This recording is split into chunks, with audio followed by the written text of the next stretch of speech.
Hello everyone, I am Pooja and welcome to my channel LBSNAA lover focus UPSC. हम अंतर्राष्ट्रीय part देख रहे थे, तो इसका आज हम सेकंड पार्ट करेंगे। चलिए स्टार्ट करते हैं।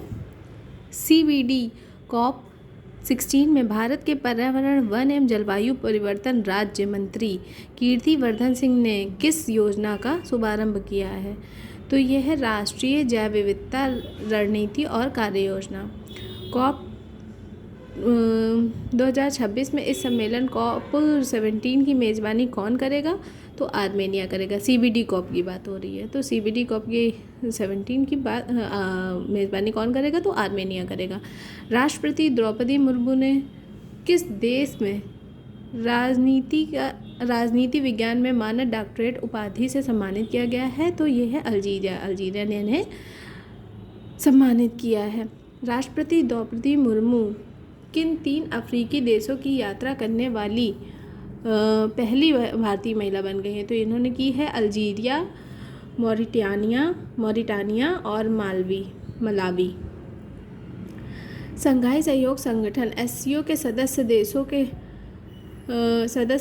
देशों के शासनाध्यक्षों की परिषद की 23वीं बैठक कहाँ आयोजित हुई है? तो ये इस्लामाबाद, पाकिस्तान में हुई है। SCO के देशों के शासनाध्यक्षों की परिषद की 24वीं बैठक कहाँ आयोजित की जाएगी? तो ये रूस में की जाएगी 2025 में। उत्तरी अटलांटिक संधि संगठन नाटो के नए महासचिव का पदभार ग्रहण किसने किया है? तो मार्क रूटे ने किया है। मार्क रूटे किस देश के पूर्व प्रधानमंत्री थे? तो ये नीदरलैंड के थे। किस देश ने चागोस द्वीप समूह की प्रभुता मॉरिशस को सौंपने का फैसला किया है? तो UK ने। चागोस महाद्वीप कहाँ पर स्थित है? तो ये हिंद महासागर में है।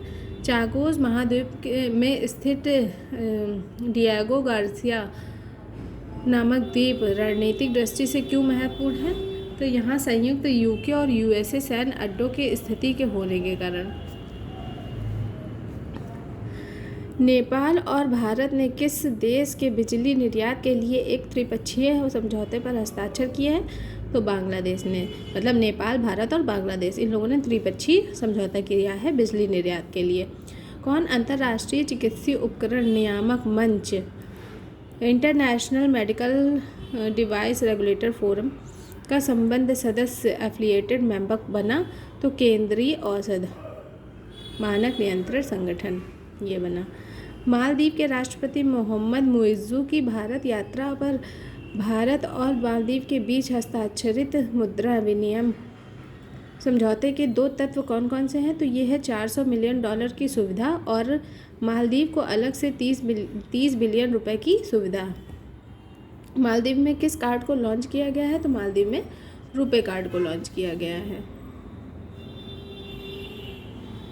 ठीक। प्रधानमंत्री नरेंद्र मोदी और मालदीव के राष्ट्रपति मोहम्मद मुइज़्ज़ू ने वर्चुअली रूप से किस अंतर्राष्ट्रीय हवाई अड्डे के नए रनवे का उद्घाटन किया है? तो ये है हनी माधु अंतर्राष्ट्रीय हवाई अड्डा, मालदीव। भारत ने मालदीव में कहाँ पर वाणिज्यिक दूतावास खोलने का फैसला किया है? तो ये है अड्डू शहर। मालदीव भारत में कहाँ पर अपना वाणिज्यिक दूतावास खोलेगा? तो ये बेंगलुरु में खोलेगा। फिजी गणराज्य ने अपने सर्वोच्च नागरिक पुरस्कार honorary officer of the order of the Fiji से किसे सम्मानित किया है? तो ये है श्री श्री रविशंकर। हाल ही में टाइफून कोंगरे ने प्रमुख रूप से किस देश को प्रभावित किया है? तो ये ताइवान को किया है। मैक्सिको की पहली महिला राष्ट्रपति ने किस रूप में शपथ ली है? तो किसने शपथ ली है? किस रूप में नहीं, राष्ट्रपति के रूप में किसने शपथ ली है? तो ये है क्लाउडिया शीनबाम। किस देश के प्रधानमंत्री एंड्रयू होलनेस ने भारत की 4 दिवसीय यात्रा की है? तो ये है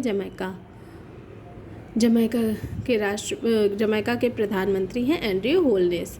भारत को किस नेटवर्क की 15 सदस्यीय संचालन समिति के लिए चुना गया है? तो ये है ग्लोबी नेटवर्क।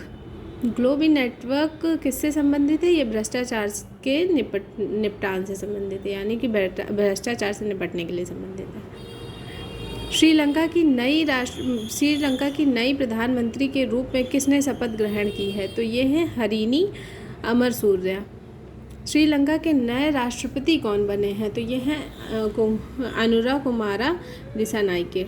संयुक्त राज्य अमेरिका की यात्रा के दौरान प्रधानमंत्री मोदी ने कहाँ पर 2 नए भारतीय वाणिज्य दूतावासों की स्थापना किए जाने की घोषणा की है? तो ये है बोस्टन एंड लॉस एंजल्स, संयुक्त राज्य America. Thiruvalluvar chair of Tamil studies की स्थापना कहाँ की गई है? तो ये ह्यूस्टन विश्वविद्यालय में की गई है। भारत के किस देश के सहयोग से अपना पहला राष्ट्रीय सुरक्षा सेमीकंडक्टर फैब्रिकेशन प्लांट स्थापित करेगा? तो यूएसए के सहयोग से करेगा। वर्ष 2024 की टाइम पत्रिका की एआई क्षेत्र के विश्व के 100वें सबसे शक्तिशाली लोगों की सूची में किन प्रमुख भारतीयों को शामिल किया गया है? तो ये है अश्विनी वैष्णव, केंद्रीय मंत्री, नंदन नीलेकणी और अभिनेता अनिल कपूर। किन देशों या क्षेत्रों ने कृत्रिम बुद्धिमत्ता पर पहली कानूनी रूप से बाध्यकारी अंतर्राष्ट्रीय संधि हस्ताक्षर की है? तो ये है यूएसए, यूरोपीय संघ, United Kingdom, Andorra, Georgia, Iceland, Norway, Moldova, San Marino और इज़राइल। भारतीय प्रौद्योगिकी संस्थान दिल्ली ने कहाँ अपना पहला अंतर्राष्ट्रीय परिसर खोला? आबू धाबी, संयुक्त अरब अमीरात में। राष्ट्रीय शिक्षा नीति 2020 के विजन के अंतर्गत कौन सा विश्वविद्यालय भारत में एक परिसर की स्थापना करेगा? तो साउथहैम्पटन विश्वविद्यालय, यूके। किस देश में हनुमान जी की 90 फीट ऊंची प्रतिमा का अनावरण किया गया है? तो यह है यूएसए में। प्रतिमा का नाम क्या रखा गया है? तो यह है स्टैचू ऑफ यूनियन। भारत और डेनमार्क ने कहाँ पर स्वच्छ नदियों पर स्मार्ट प्रयोगशाला SLCR का अनावरण किया है? तो यह है वाराणसी में। किस देश के 2 विश्वविद्यालयों ने गुजरात के गिफ्ट सिटी में अपने कैंपस स्थापित किए हैं? तो ऑस्ट्रेलिया ने। वे 2 विश्वविद्यालय कौन से हैं? तो ये है डीकन विश्वविद्यालय और बोलोगोंग विश्वविद्यालय। 5 कार्यकालों के लिए बांग्लादेश की प्रधानमंत्री रही शेख हसीना वाजेद ने किस कारण से अपने पद से इस्तीफा दिया है? तो व्यापक हिंसक छात्र विरोध। संयुक्त राष्ट्र कमान में शामिल होने वाला 18वां देश कौन सा बना है? तो यह है जर्मनी। राष्ट्रपति द्रौपदी मुर्मू को किस देश के सर्वोच्च नागरिक सम्मान companion of the order of the Fiji से सम्मानित किया गया है? तो ये है फिजी का। यूनेस्को की विश्व विरासत समिति का 46वां सत्र कहाँ आयोजित किया गया है? तो ये नई दिल्ली, भारत में। यूनेस्को की विश्व विरासत सूची वर्ल्ड हेरिटेज लिस्ट में शामिल होने वाला भारत का 43वां स्थल कौन सा है? तो मोइदस अहोम राजवंश की टीला दफन प्रणाली।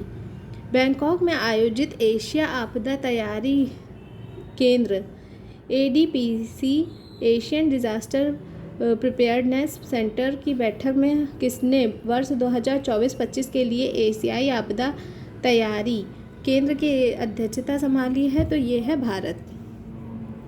एंटोनियो के नए प्रधानमंत्री के रूप में किसने पदभार ग्रहण किया है? तो ये है क्रिस्टिन मिशेल।